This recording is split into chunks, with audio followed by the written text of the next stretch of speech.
Juan 15, versículos del 1 al 4.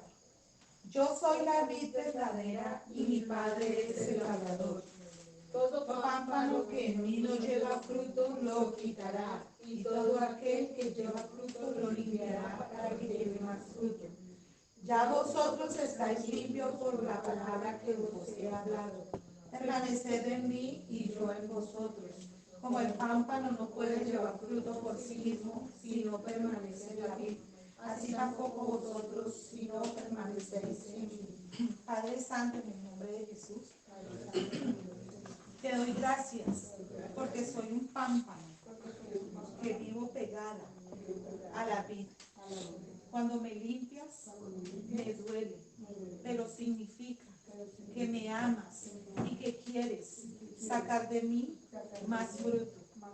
Por eso te pido, Señor, que cada día tu palabra me limpie y me enseñe que tu voluntad siempre es buena, aunque no entienda, aunque crea no saber nada, tú siempre tienes el control.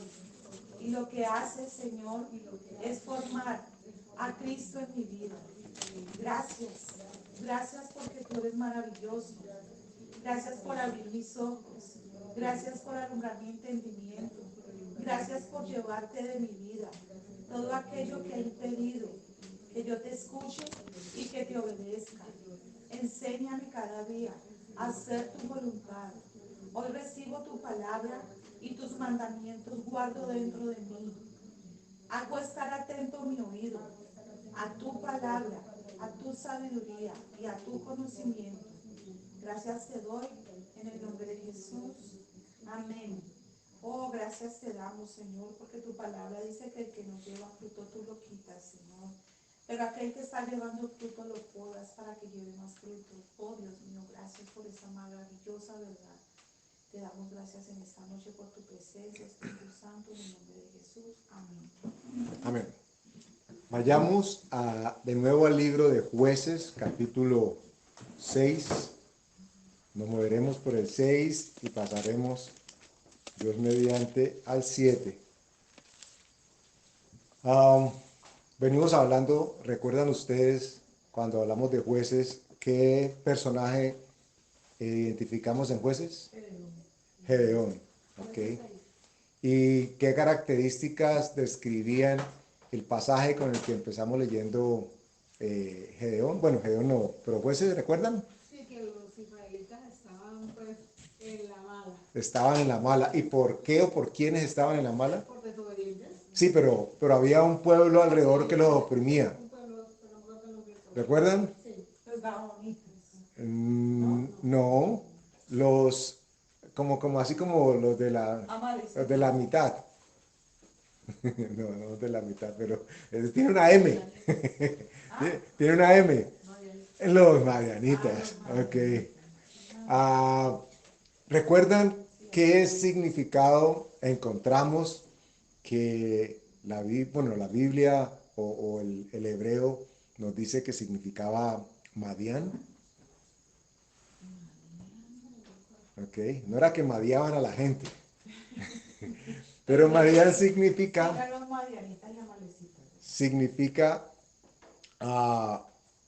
rencilla. Recuerdan que hablamos de desacuerdo y hablamos también de temor, pero también de señalamiento, o sea, juicio. Es decir, que el pueblo que rodeaba a Israel en ese momento, el nombre en sí mismo quería decirles a ellos desacuerdo y juicio, o sea, que los juzgaban constantemente. ¿Desacuerdo y juicio? Sí, Madián significa eso, desacuerdo y juicio, o rencilla, desacuerdo, que viene siendo lo mismo, y juicio, los acusaban constantemente. Los menospreciaban, para ser mucho más precisos. Hablamos también de que, esto fue la semana pasada, como Elías, siervo y profeta de Dios, después de haber enfrentado al demonio y a todos los parecidos, terminó escondiéndose ¿en dónde, recuerdan? En una cueva. ¿Y qué característica o no, qué descripción hace el pasaje que leímos con respecto a las cuevas. No lo hemos leído todavía, pero lo que hemos venido leyendo. ¿De acuerdo? Decía que los israelitas se habían hecho cuevas y luego nos decían otra cosa que era ¿qué? Más profundo. Cavernas y después de las cavernas o dentro de las cavernas, lugares fortificados. Y mencionamos cómo en la estructura de nosotros como ser humano, esto tiende a ser algo muy del día a día, es decir, cómo circunstancias que no son agradables a nosotros en nuestra mente tienden a generar un espacio internamente que podríamos perfectamente identificarlo como cuevas y que entre más intenso sea o más tiempo pase, esa cueva se va ampliando y se va encavernando, digámoslo de alguna manera. Y como consecuencia de estar ampliado y tanto tiempo, pues lo que más seguramente sucede es que se parapete, y se disponga a enfrentar cualquier cosa que desde afuera quiera venir, es decir, el lugar fortificado. Entonces, imagínense la circunstancia en la que estaban ellos. Cuevas, porque tenían miedo de los madianitas, que los tenían en desacuerdo y que los juzgaban constantemente. Y que eso generó en ellos una sensación increíble, porque también nos describía la escritura qué pasaba con lo que ellos hacían, sembraban y cosechaban. Ellos venían y lo destruían. La escritura nos dice que ni siquiera se lo comían, sino que traían a todo el ganado, o sea, alimentaban el ganado de ellos con las cosechas de los israelitas. Y lo que alcanzaban medio a coger era con lo que mantenían, pero vivían en cuevas, en oscuridad. Y en una cueva uno encuentra oscuridad, encuentra humedad y pues para nada agradable. Entonces veíamos cómo Gedeón, este era todo el aspecto que describía el momento que estaba viviendo Gedeón y su pueblo. Ellos sobrevivían con lo justo, pero no estaban para nada contentos con eso. Y Gedeón, dice la escritura, que tuvo un encuentro con Dios. Dios se le manifiesta. Y no sé si lo tocamos, pero seguramente lo haremos en el día de hoy, la interacción que se da en esa relación y comunión entre Gedeón y Dios. Y que, como todas las cosas que leemos en la Biblia, de una manera u otra tienen o una simbología o una significancia que nos aterrice, que nos ubica a nosotros como seres humanos con respecto a lo que en la Biblia estaba tomando lugar. Entonces, este es un pequeño esbozo del capítulo 6 que hemos estado leyendo en las últimas 2 semanas. Vamos a retomar en el versículo, estamos en el capítulo 6 y vamos a tomar el versículo 10. Estamos en Jueces, capítulo 6, versículo 10. ¿Ya? Amén, ¿ya lo tienen todos? Dice, y os dije, yo soy Jehová vuestro Dios, no temáis a los dioses de los amorreos en cuya tierra habitáis, pero no habéis obedecido a mi voz. Segundo, el 11, perdón.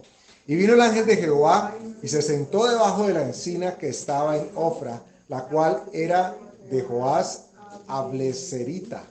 Y su hijo Gedeón estaba sacudiendo el trigo en el lagar para esconderlo de los madianitas. Y el ángel de Jehová se le apareció y le dijo, Jehová está contigo, varón esforzado y valiente. Gedeón le respondió, Señor mío, si Jehová está con nosotros, ¿por qué nos ha sobrevenido todo esto? ¿Y dónde están todas sus maravillas que nuestros padres nos han confiado? Diciendo, ¿no nos sacó Jehová de Egipto? Y ahora Jehová nos ha desamparado y nos ha entregado en mano de los madianitas. Ahora, imagínese usted por un segundo que como estaba pasándole a Gedeón, usted se encuentra hablando cara a cara con Dios. Y de pronto, sin saberlo, empieza a hacer este tipo de reclamos y de preguntas totalmente desproporcionadas, porque le estaba diciendo a Dios, sin saber que hablaba con Dios, ¿dónde está el Dios que nuestros padres hablaron? O sea, Si Jehová está con nosotros, ¿por qué estamos viviendo en las condiciones en que estamos viviendo? Si Dios está con nosotros, ¿por qué andamos encuevados?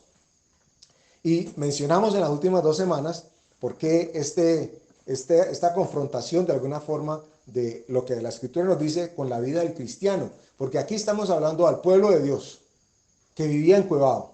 Y estamos hablando también a los hijos de Dios que tenían sus cuevas. Y uno podría pensar, ay, pero esos madianitas tan cuevunos, ¿cierto? Tan raros, ¿por qué andaban encuevados?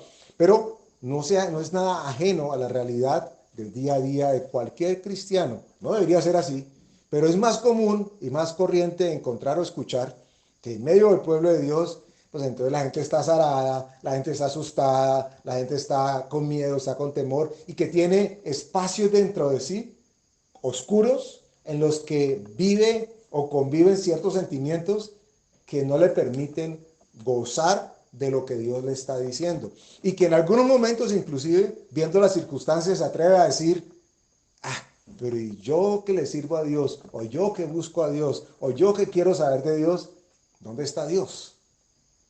Y hay una parte dentro de sí que pareciera que se guarda, se reserva y que no se quiere compartir con nadie más, porque allí en esa parte están guardadas cosas que tal vez son dolorosas, que no tienen una asociación apropiada o que generan malestar o inconveniente. Y leíamos la semana pasada, hablando a propósito de Elías, cómo Dios quiere llegar a todos y cada uno de esos rincones. Y recuerda una frase que fue como el lema del mensaje, Dios haciéndole énfasis a Elías, ¿qué era lo que le decía cuando estaba en la cueva? Que no estaba solo, pero casi que una orden, un comando que Dios le daba apenas, digámoslo así. Elías sacaba la cabeza, Dios estaba por ahí, y lo que la Escritura nos dice que le decía era, sal de allí. Sal de allí. ¿Qué haces allí, Elías? ¿En dónde estás tú? Le preguntaba Dios, sabiendo por supuesto en dónde estaba. Pero esto es una pregunta con reflexión porque nos lleva a nosotros a mirar y a preguntarnos a nosotros mismos en dónde estábamos, en dónde estamos. Elías, aclarando de que un siervo poderosísimo de Dios, ungido, con un poder espectacular, había hecho cama en sí para una cueva, tal vez una caverna llena de temor, al punto que termina huyendo. Y qué hermoso que él llega a buscar una cueva. Dios lo alimenta, dice la Escritura que los cuervos lo alimentaban, pero Dios lo hizo salir de la cueva para que pudiese tener comunión con él. Dentro de la cueva no fue que Dios actuó con él. Dios le dijo, sal. Y el hueco que quedaba en esa cueva, ahora sí Dios lo podía llenar. Pero era necesario de que esa cueva fuese descubierta, y lo hablamos la semana pasada, y fuese aceptada. Porque algo que encontramos en la Escritura, tanto en Elías, en esa referencia, como en Gedeón, es que la Escritura nos dice que ellos abiertamente estaban en cuevas. Y hay veces, muchas más de las que quisiéramos aceptar, en realidad lo que cuesta es admitir de que estamos en un momento metiéndonos en una cueva de la que tal vez no querramos salir. No porque no querramos, sino porque es a lo que nos hemos acostumbrado. Gedeón estaba harto de que vinieran y robaran la comida, pero estaba preparando sus cosechas para esconderlas. ¿En dónde? En la cueva. Y la Escritura nos dice de que conforme salían los brotes o estaba lista la cosecha para tomar los frutos, aparecían los otros y acababan absolutamente con todo. Y Dios nos ha llamado a nosotros a dar frutos, como dice la Escritura, digno de arrepentimiento. Pero para que esos frutos se manifiesten, es necesario que aquella semilla que Él sembró, que ya ahora tiene brotes, que tiene ramas, se alumbre y reciba el sol, que es el que va a hacer que se produzcan los frutos. Eso nos lleva a algo importante. Cuando Gedeón tiene este encuentro con Dios, que es el que acabamos de leer, dice la Escritura que él cae en cuenta que esto es algo totalmente poderoso y sobrenatural. Y le dice, si eres tú, déjame que yo vaya, prepare una comida, ¿recuerdan? Y venga, y si tú estás aquí, pues, quiere decir que aceptaste mi sacrificio y que todo bien, deditos arriba. Pero Gedeón estaba de una u otra manera, y ustedes lo van a ver de manera secuencial, pidiendo señales. Él inicia pidiendo una señal. La primera es, si eres tú. Si tú eres quien dices que eres, espérame. Y después leímos, hace 2 semanas tal vez, el tema del vellón, ¿recuerdan? Que él le dice, si eres tú, si lo que me estás diciendo es cierto y eres tú, entonces haz qué. Él está reclamando cada vez señal tras señal. Pero ustedes recuerdan que decía, me salto ahora al Nuevo Testamento, que decía el Señor Jesús de los fariseos y de los judíos. Esta generación demanda y pide señal. Y la señal es obvio, y lo vamos a ver ahora de manera preciosa, las señales no fortalecen verdaderamente la fe. Es más, por lo que podemos concluir o reflexionar a propósito de Gedeón, le pasó todo lo contrario. Piensen en esto. Él se encuentra con Dios mismo. La Escritura dice que el ángel de Jehová estaba allí. O sea, ¿qué más prueba puede tener? Sin embargo, dice, déjame ir. Y después, para corroborar si lo que le habían dicho era cierto, entonces él dice, déjame confirmar si con este vellón y tú haces lo que yo te digo, entonces ahora sí. Y uno hubiera dicho, no, pues ya la segunda vez sí. Y resulta que no. La tercera vez dice, no, yo sé. Porque empieza una serie de cavilaciones y de pensamientos internos. Porque abiertamente a poner el vellón en la noche, fácilmente la lógica nuestra podría decir, pero es que había mucho rocío. Y entonces pues el agua impregnó el vellón y era obvio, dice que sacó un tazón lleno de agua. Y como eso le pareció lógico, entonces dijo, pues ahora que hagamos lo contrario. Y Dios le estaba por revelar a él algo que pienso que para nosotros debe ser muy, muy significativo. Gedeón era un hombre que recién había salido, ¿de dónde? De las cuevas. Y un hombre que recién había salido de las cuevas, ¿por qué vivía en las cuevas el pueblo de Israel? ¿Recuerdan? Porque tenían miedo. O sea que una persona recién descubriendo las cuevas o recién saliendo de ellas, uno pensaría de que ya está listo, ya dejó la cueva. Pero lo evidente en este pasaje que encontramos es que Gedeón, aún saliendo de esas cuevas, todavía andaba buscando y pidiendo señal de parte de Dios. Porque él tenía temor todavía en su corazón. Y este temor que tenía era el que le impedía en el pasado poder vivir por fuera de las cuevas. Es más, casi uno podría terminar diciendo que se convivía con el temor. Y aclaramos que no era el temor de Jehová, era miedo literalmente a lo desconocido, a la incertidumbre que generaba esa opresión que había alrededor de ellos.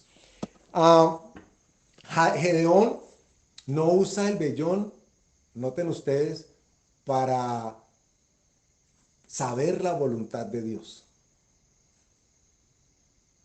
¿Por qué?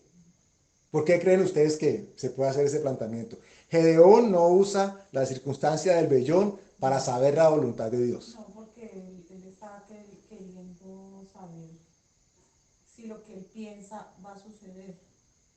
No la voluntad de Dios. Es una pregunta un tanto cascarita o capciosa. ¿Por qué?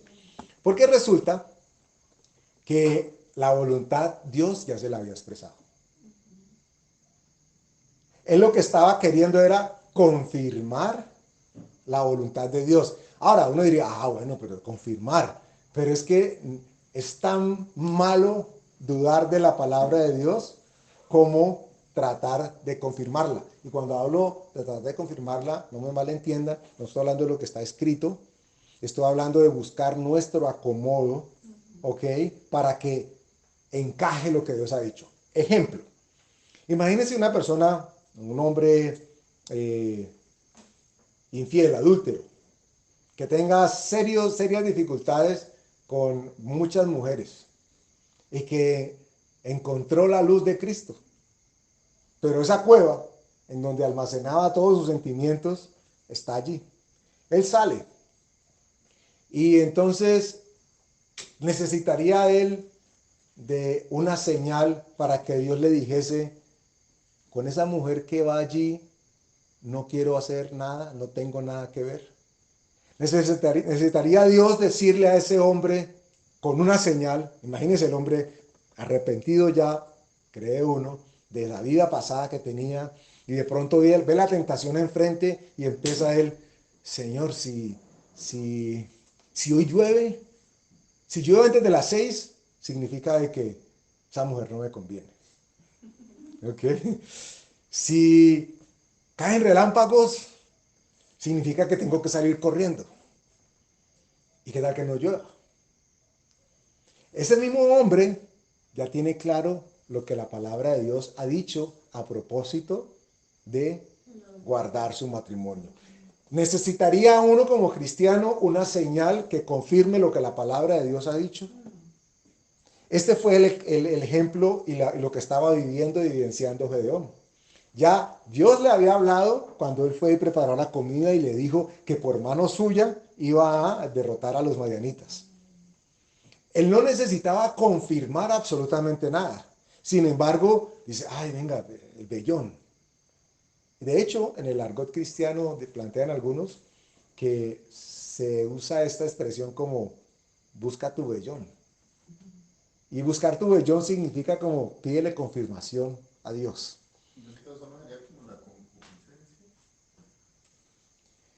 Claro, porque es algo que está entre nosotros que siempre quiere satisfacer lo que hay dentro de nosotros a pesar de lo que Dios ya nos ha dicho. El pecado que muera en nosotros, que es lo que la Escritura define como concupiscencia. Pero entonces, imaginémonos nosotros en todo momento queriendo encontrar una confirmación para algo que Dios ya nos ha dicho en su palabra. Totalmente desfasado, no tiene nada que ver. Y era lo que estaba sucediendo con Gedeón. Pero Gedeón, recuerden, no lo podemos olvidar, eso es casi que su excusa. Gedeón recién estaba saliendo de las cuevas.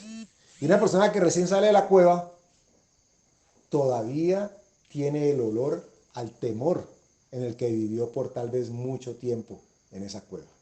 Y el temor trae como consecuencia el castigo, pero trae como consecuencia también duda. Y la duda es incredulidad. Y Gedeón estaba en todo pidiéndole a Dios señal para saber si lo que le había dicho era así o no era así. Y Dios lo va a poner, perdón, de prueba de alguna manera, de una manera preciosa. Porque las instrucciones que Él le va a ir dando conforme pasan los versículos van a requerir cada vez más y más confianza de Gedeón en Dios de lo que él mismo se imaginaba. Y Dios le estaba dando la enseñanza de que su fe, nuestra fe, tu fe, no puede, no debe depender de si tenemos una señal de Dios o no. Nuestra fe no puede depender de, como leí hace tiempo o unos días atrás, una pareja de amigos se encuentran en un bus o en un autobús y entonces él la saluda, hola, ¿cómo está? ¿Qué hay de tu vida? Y nota que ella tiene un anillo de compromiso o de casado ya en su dedo. Y le dice, te casaste, qué bien, sí, qué bueno. Ambos son creyentes. Y entonces él le pregunta a ella, ven, yo tengo curiosidad, dime, ¿cómo te diste cuenta de que el hombre con que te casaste era el hombre que Dios tenía para ti? Entonces ella le dice, no, eso fue divino, eso fue glorioso. Resulta que un día estábamos caminando en un centro comercial y vimos un sitio donde había venta de joyas y de anillos de compromiso. Y llegamos por curiosidad los dos Y yo dentro de mí me paré en la vitrina y dije, si el anillo que yo escoja me queda perfecto, significa de que él es. Y se casaron. Y bueno, dice la historia, no sé si les va bien o les va mal. El punto es, ¿qué tan conveniente resulta ser aquellas condiciones que nosotros le pedimos a Dios como confirmación? ¿Qué tan objetivas en realidad son? De hecho, tienden a ser muchísimo más subjetivas de lo que nosotros queremos. No sé si a usted le ha pasado alguna vez que en aras de esa señal, entonces que a las 6 en punto, entonces, qué sé yo, suena el pito y no sonó, de pronto a las 6:01, ¿cierto? Y no pasó nada, a las 6:05, todavía estamos entre las 6. Y llega a las 6:59 y todavía está esperando, entonces no. Entonces, Dios no nos llama a nosotros, recién saliendo de esa cueva de temor en la que andábamos, a poner nuestras expectativas en lo que literalmente se convierte básicamente en suerte o inclusive en agüeros. Y así recibiéramos la señal, o sea, o así se esperaría. Que fue el caso de él. Imagínense, tiene, por ejemplo, les decía, tiene el encuentro con Dios. Encuentra con Dios.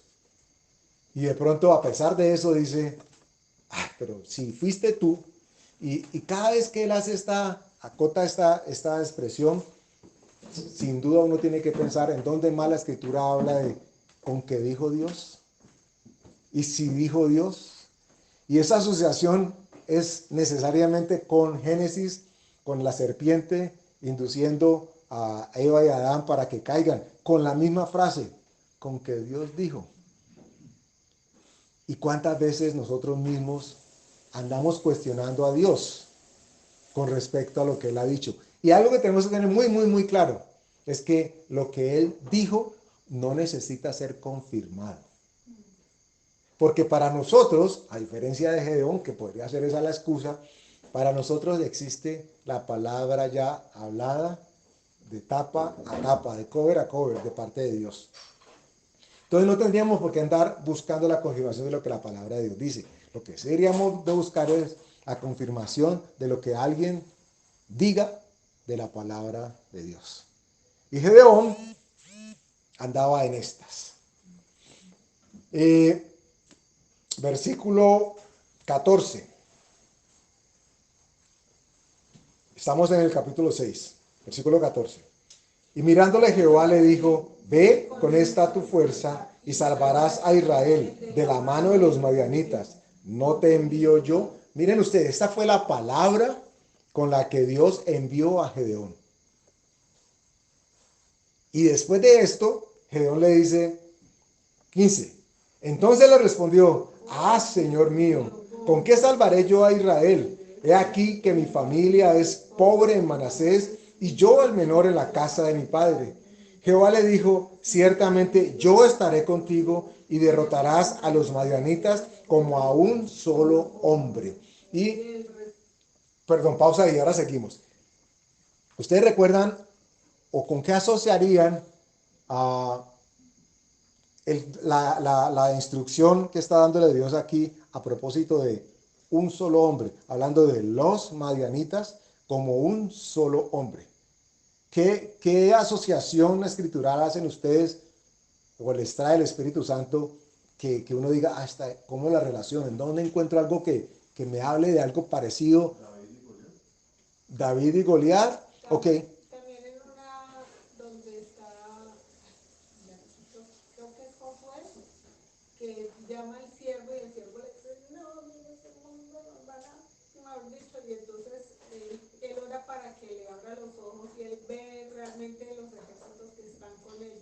Ok, esas son las varias perspectivas. Otra más.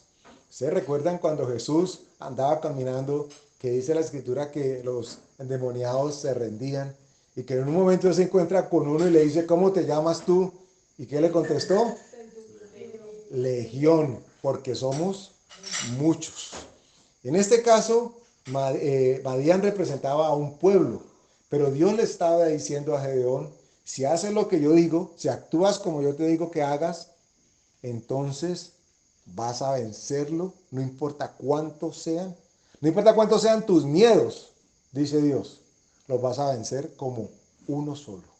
No importa cuántos sean los temores a los que te hayas visto enfrentados, los vas a vencer como uno solo. Pero tenemos que estar convencidos y seguros de que Dios nos ha enviado, de que Dios nos lo ha dicho. Y ahora, en estos momentos de la vida, nosotros podemos decir eso por el poder de la palabra de Dios que tenemos ahora delante y al que podemos acudir de manera constante.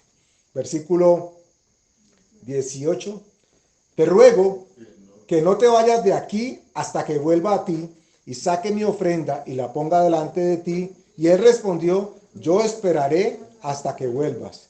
Y entrando Gedeón preparó un cabrito y panes sin levadura de un efa de harina y puso la carne en un canastillo y el caldo en una olla y sacándolo se lo presentó debajo de aquella encina.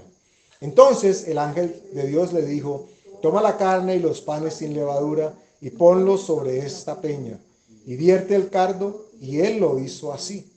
Y extendiendo el ángel de Jehová el báculo que tenía en su mano, tocó con la punta la carne y los panes sin levadura, y subió fuego de la peña, el cual consumió la carne y los panes sin levadura, y el ángel de Jehová desapareció de su vista. Ahora, por un segundo tratemos de ocupar el lugar de Gedeón.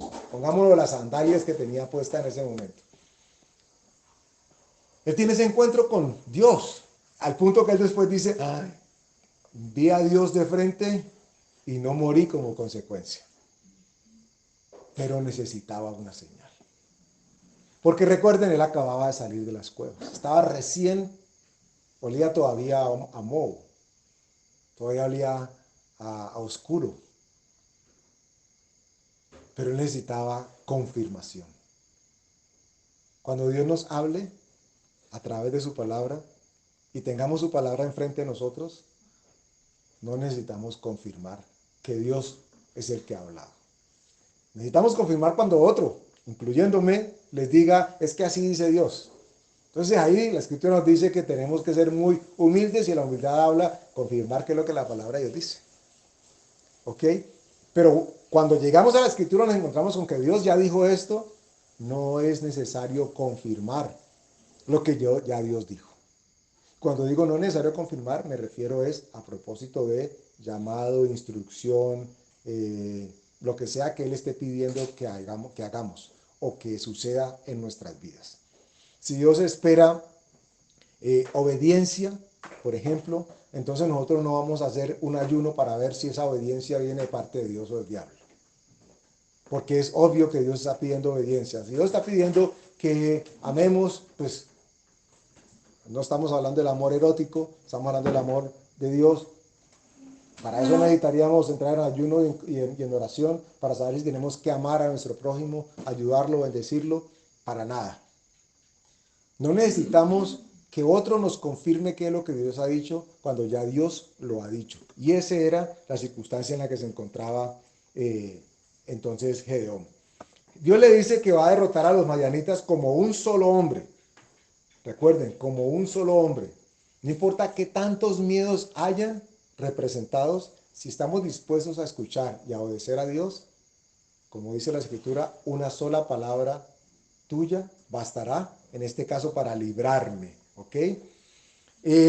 Vamos a leer ahora el 7, capítulo 7. Vayan a Jueces 7, versículo 9 en adelante.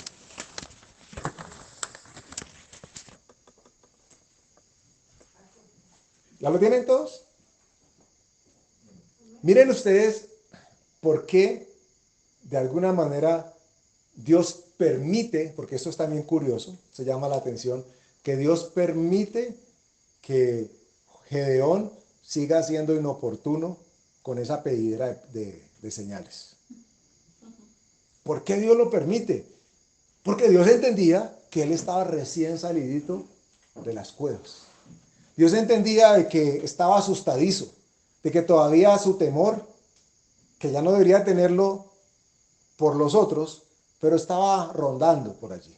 Entonces, ante cada señal y cada señal y cada señal, yo decía, ok, yo entiendo lo que está pasando, pero lo estaba preparando para algo que iba a tomar lugar mucho más adelante, que es lo que vamos a leer. Versículo 9 en adelante dice: aconteció que aquella noche Jehová le dijo: levántate y desciende al campamento, porque yo lo he entregado en tus manos. Y si tienes temor de descender, baja tú con fura, tu criado, al campamento. A mí esto me llamó la atención poderosísimamente. Que Dios sí quisiera tanta condescendencia. Tan condescendiente, pero miren cómo lo entiende. Para que no nos equivoquemos nosotros diciendo que es que Dios, no hay nadie que me entienda. Y uno dice, solo Dios me entiende. Literalmente, solo Dios nos entiende. Y aquí le dice, repito el 10, y si tienes temor de descender, Dios sabía lo que había en el corazón de Gedeón. Le dice, baja tú con fura, tu criado, al campamento.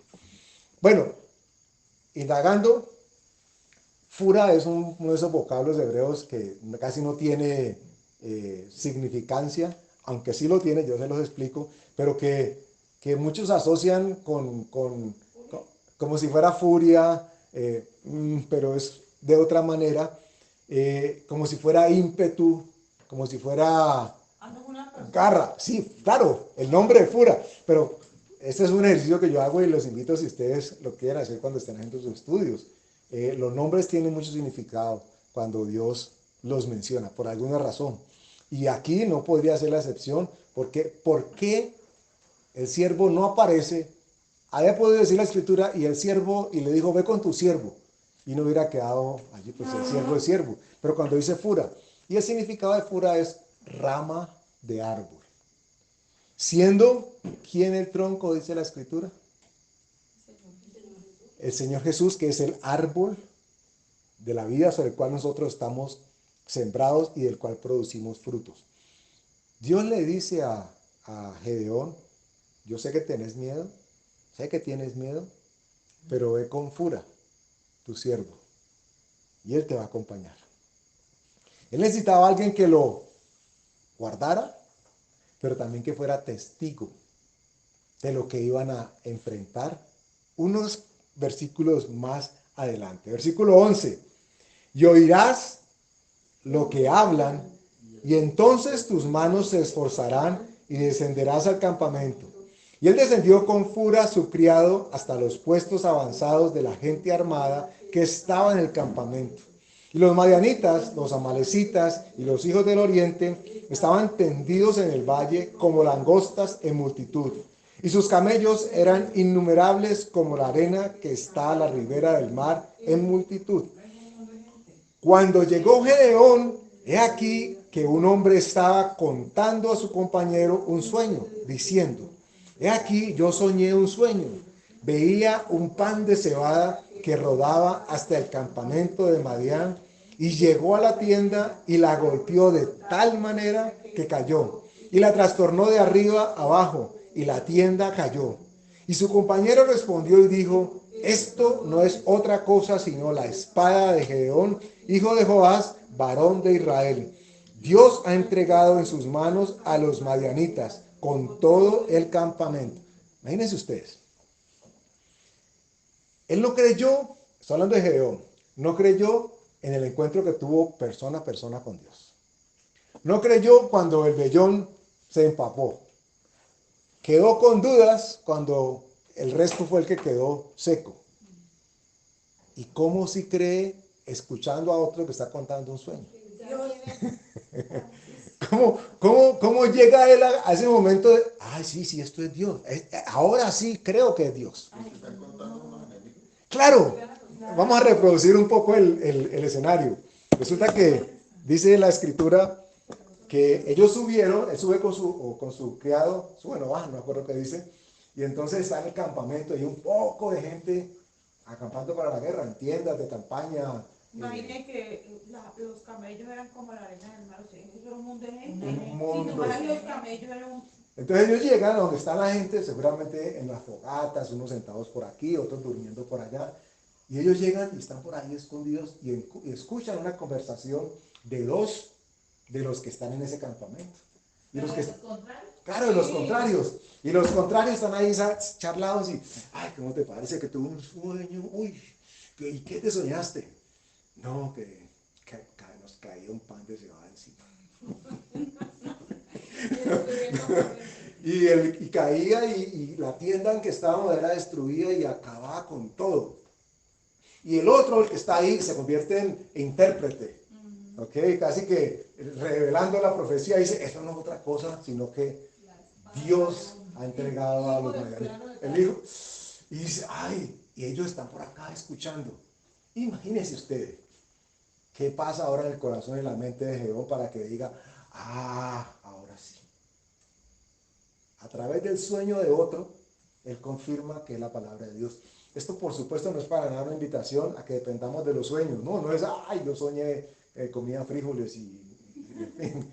No, lo que resaltamos aquí con poder es que si Dios no hubiera sido condescendiente como lo fue con Gedeón, entonces su fe no se hubiese fortalecido como se fortaleció. Y aquí a mí llamó poderosamente la atención algo, y quiero compartir con ustedes. Hay una gran diferencia entre las señales que Dios da y las señales que piden de Dios.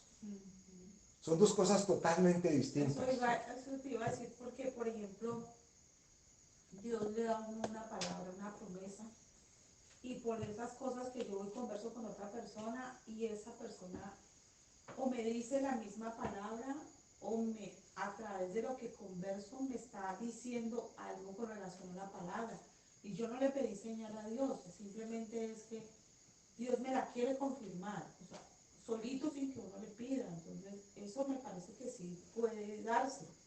Claro, de hecho, la Biblia está repleta de esos ejemplos donde Dios confirma lo que Él ya dijo. ¿Ok? Pero noten ustedes, a mí me parece que es muy, muy curioso, cuando es Dios el que da la señal, distinto es cuando es el hombre el que le pide señal. Ahora otra cosa, pienso yo, y es que yo, digamos que Dios me da una promesa o me da una palabra, y pues ahí ya viene qué tanto yo creo que Él va a cumplirla. O digo, bueno, cuando dirá, no, simplemente, y cuando viene y pasa esta otra situación que alguien dice lo mismo, que me da pues, esa misma palabra, ese versículo, yo, uy, eso era cierto, o sea, cuando me la dio no creí. O sea, la voy a creer solamente cuando utiliza otra persona para confirmarla, aunque no le la pedí, pero cuando la confirmé, sí le creí a Dios. O sea que ahí es... Dios tiene misericordia de nosotros, sí, porque como le pasó a Gedeón, si te da temor, te mando compañía para que estés. Y la compañía la tenemos ahora por Espíritu Santo. Ejemplo, ustedes recuerdan cuando el evento del diluvio, ¿cierto? ¿En qué momento Noé le pide señal a Dios? Es de parte de Dios, la señal del arco iris es algo que sale de Dios y el que dice, esto tendrá por señal. Y ustedes van a encontrar que cómo identificaron los pastores que venía el Salvador del mundo, porque estaban siguiendo las estrellas habían dado ya, la escritura nos llena de muchísimas opciones para leerlo, de señales que ellos tenían que seguir para corroborar de que en efecto este personaje era el Hijo de Dios. Jesús dice en cada momento o a cada momento, y esto sucedió ¿para qué? Para que se cumpliera la escritura, como había sido dicho. O sea, simplemente era el cumplimiento de lo dicho. Pero por el otro lado nos encontramos al ser humano, al hombre, pidiéndole señal. Y cuando el hombre pide señal, siempre está acompañado de duda. Siempre que el hombre pida señal, es porque hay duda en su corazón. Aclarando de que estamos hablando de la palabra escrita. Jesús decía que las obras y las señales que ellos estaban pidiendo no los iban a convencer. Ustedes recuerdan cuando la palabra, algunos dicen que es parábola, otros dicen que es un relato contado por el Señor Jesús literal, cuando están hablando de el rico que muere y Lázaro, el siervo que también muere y van al seno de Abraham. Y recuerdan esa conversación que Abraham dice, porque el rico le dice, ay Señor, envía a mi siervo para que le predique a mis hermanos. Y la respuesta que le da Abraham es, ni aunque vienen a los muertos despertarse, creerán. Porque las señales, a pesar de lo que nosotros creemos, las señales no producen fe. Las señales producen emociones. Si produjesen fe, Gedeón desde el primer momento en que se dio cuenta que era ángel de Jehová, había tenido que creer. Pues de hecho, como lo contrario, ¿no? Todo lo contrario. Porque las señales, cuando es el hombre el que las pide, están llenas de subjetividad. Y el hombre quiere que se acerquen y que se amañen a lo que espera. Y cuando la señal que pidió no se le dio, tiende a acomodarla para que se asegure a la respuesta que quiere. Como el ejemplo que les di de la muchacha que dijo que como el anillo le había calzado bien, esa era la respuesta de Dios de que ese era el hombre. Entonces, ¿se imaginan el grado de complejidad? Los anillos están hechos para que calcen bien. Entonces, ¿cuál era la posibilidad de que no le calzara? Seguramente lo hubiera pasado a uno, se me queda grande. Pero como dijo el que le calce bien, entonces el que sigue, sí. Páseme los siguientes 12 hasta que en realidad me calce y ahora puedo decir, ahora sí Dios me habló. Gedeón, y Dios sabía lo que había en su corazón, porque venía a salir de las cuevas, tenía miedo y tenía temor.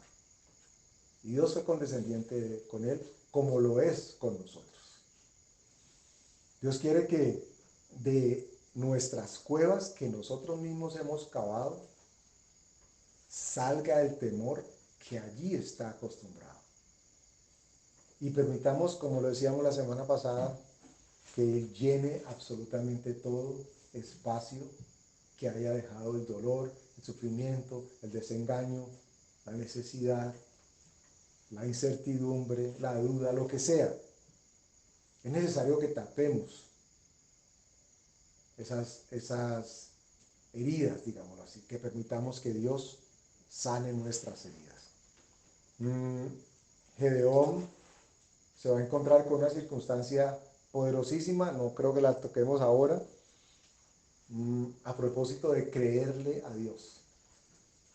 Y ustedes recuerdan, yo sé que en el pasado lo hemos tocado, cuando Dios le dice que escoja a su ejército. ¿Ustedes recuerdan ese pasaje? Dice que él ata como con 20 y pico mil hombres. Entonces él dice, no, si yo permito, dice Dios, si yo permito que estos ganen con todos estos, van a decir que es por la cantidad de guerreros que tenían y por lo fuertes que eran. Y empieza a decirle, no, ¿sabes qué, Gedeón? Necesitamos reducir ese número. Y la Biblia nos dice que lo reducen hasta 300. De esto Dios nos dio un mensaje muchos años atrás, recuerdo en este momento, a propósito de las teas ardiendo. No sé si ustedes ahí recuerdan algo.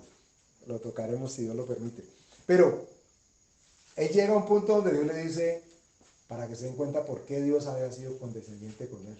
Porque entendía que después ya iba a hacer lo que Dios le había dicho. Porque Dios iba a ser fiel a su palabra. Y Dios le dice, con esto vamos acabando por hoy, Dios le dice, vamos a escoger un grupo de gente muy selecto, pero lo vamos a hacer de una manera muy particular. Y ahí está la escritura hablando de cómo unos iban a tomar agua de una manera y otros de otra. Y Dios le dice a Gedeón, aquellos que tomen así, me los haces aparte, y aquellos que tomen asá, me los hacen aparte. Pero antes de que llegara allí, no lo vamos a tocar ahora, antes de que llegara allí, el Señor le dice a Gedeón, vamos a ir y vamos a escoger poquita gente. Así que vamos a preguntarle a todos, los que tengan miedo, los que tengan temor, que se madruguen y que se vuelvan a su casa. Y la escritura dice que salieron como 20,000, quedaron un puñado, mucho más reducido. Pero aún dice la escritura que eran muchos. Dios estaba preparando a Gedeón para que solamente con 300 de los 20 y pico mil que tenía, enfrentara y venciera a todo ese poco de gente que lo rodeaba amenazantemente. Y solamente habiendo sacado el temor de su vida, él podía osar enfrentarse a aquellos miedos, póngale así. La psicología y la psiquiatría los pone así, ¿cierto? Que enfrenta tus miedos. Entonces yo tenía miedo del caballo y entonces yo me tenía que montar en el caballo. Y nunca se dio por caballo. Y ¿saben qué puede pasar en muchos casos? Me dio más terror. Que queda una caverna. Primero es una cueva, luego una caverna y después un sitio fortificado, una fortaleza. Y está oscuro, y está guardado, y está encerrado, y todo lo demás está distinto, verde, bonito. Pero resulta de que esa cueva, Dios quiere que nosotros le abramos la puerta. Y el llamado que nos hace es, sal de allí. Ven a mí. Allí no. Yo puedo entrar ahí, abiertamente, dice Dios. Puedo entrar perfectamente. Pero yo necesito que tú seas el que abra la puerta. Lo encontramos después en Apocalipsis diciendo, he aquí, yo estoy a la puerta y llamo. Dios quiere que nosotros reconozcamos si hay espacios en los que nosotros hemos guardado cosas para nosotros que como consecuencia producen temor o miedo. Y Dios lo entiende. Dios nos entiende. Pero nos está preparando para cosas muchísimo más poderosas y más interesantes. En donde su poder, el poder de Él, se va a manifestar y de qué manera. Pero necesitamos nosotros ser entrenados y ejercitados en creer a que su palabra nunca va a retornar Sí, vacía. es suficiente. Y es suficiente. La Escritura dice que Jesús es el espíritu de la profecía. Es su palabra. Amén. Vamos a darle gracias a Dios. Padre, gracias por permitirte que tu palabra, como siempre, pase por nosotros, por nuestra mente, por nuestro corazón, nuestros oídos, nuestras bocas, nuestro cuerpo, nuestra alma, nuestro espíritu, y nos limpie, Señor. Nos sacie, nos sane, nos bendiga, Señor. Y que salga de nosotros y regrese a ti, Señor, para que cumpla el propósito con el cual la has enviado a nosotros. Gracias porque las cuevas que nos obligaron a cavar en el pasado, Señor, de ellas tú nos dices hoy, sal de allí, pueblo mío. De ellas tú nos dices hoy, sal de allí, que no te corresponde. Y entiende, Señor, que tal vez con actitud temerosa hemos dejado las cuevas, tal vez mirando en algún momento si pudiéramos regresar a ellas. Pero tú nos dices, Señor, que salgamos de allí. Y quieres que te creamos, Padre. Tu palabra logra todo eso en nosotros, Señor. Gracias por enviarla. Gracias por permitirte que haga todo, Señor, lo que tú la enviaste a hacer y no retorne a ti vacía. Te damos gracias en el nombre de Jesús. Amén y amén.